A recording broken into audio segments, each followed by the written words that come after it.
Hello everyone. आज हम ईसा मसीह की जिंदगी के सबसे जरूरी वाकये के बारे में बात करेंगे, उनका बपतिस्मा, जो यूहन्ना बपतिस्ता ने यरदन नदी में दिया था।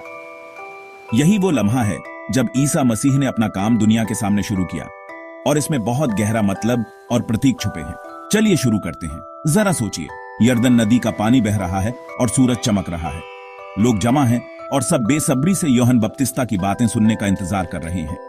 वो बहुत नेक इंसान है, ऊंट के बालों के कपड़े पहने हैं और कमर पर चमड़े की पेटी बांधी है। वो लोगों को बपतिस्मा दे रहे हैं और कह रहे हैं कि वो अपने गुनाहों से तौबा करें और क्रिस्टा के आने की तैयारी करें। और फिर वो आ गए। नासिरी ईसा वहां आते हैं। वो करीब 30 साल के हैं और भले ही वो एक बढ़ई की साधारण जिंदगी जी रहे हों, लेकिन उनमें कुछ खास बात है। वो यूहन्ना के पास जाते हैं और उनसे बपतिस्मा देने के लिए कहते हैं। यूहन्ना हैरान हो जाते हैं। मुझे तो आपके द्वारा बपतिस्मा लेने की जरूरत है और आप